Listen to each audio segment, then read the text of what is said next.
What I would suggest, we made copies of this so that you can read it, and if you do go home, you can, even if you take it with you, I think it might be helpful if you have some problems, at the end of the, you will have an email from John Dickinson. I erased his email. He doesn't, tell us to give his email address to everyone we know, but they will know who that is.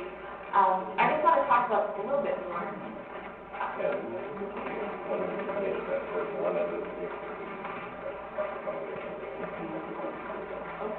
Well, we'll keep talking about it. I guess my advice is, for those of you who, like Raphael, you're 3 years. All right.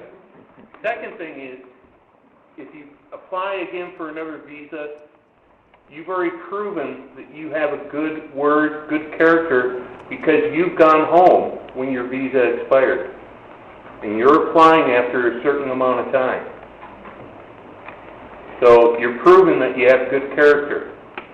That's one of the things Winston talked about. And that's not something that you can say or do. It's something you earn through your actions. And you've earned that through your actions. So I guess all I'm saying is, one, be cautious, because the interviewing consular officer has the discretion to say no to anyone at any time, and frankly, they're rarely going to be questioned. And number two, you always want to be honest. You don't have to be, you don't have to go into detail, but you always want to be honest in whatever they say. So, you've earned the right to apply for other visas, and you've earned an extra step higher than any new applicant. So, you stand in a better, stronger position than most. One thing I would like to add to that, Roger, in the past, when we sent, mardianh, the first time you went for it, did you get turned down? The first time you went for an interview? We had, one year we asked for about 30 people to get visas, and I think 9 people got visas. And what I would do is I took everybody's name, passport number, the job they would have, like mardianh, and I sent that to the U.S. Embassy, saying he has a job. But that year, 21 people got turned out.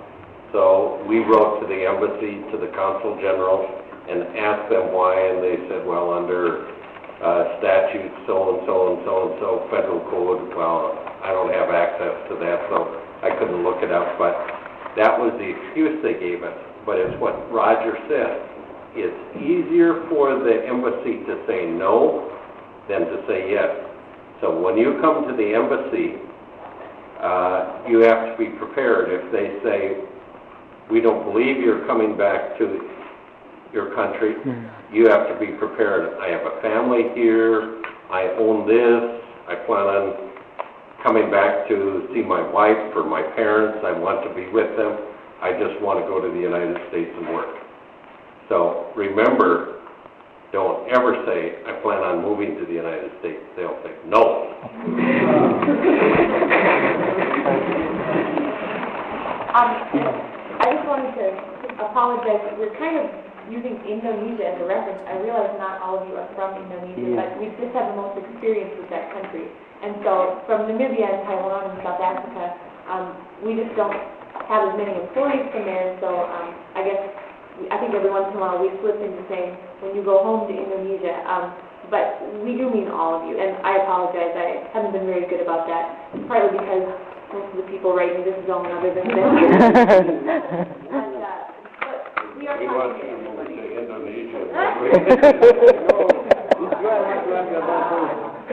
Because you're talking about the Indonesian embassy and something like that, but if I want to ask, it's possible to even you to email Tina Andrew and give you the information about Africa or something like that?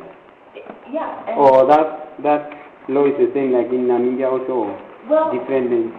The law should be consistent. The interpretation used by the consular officer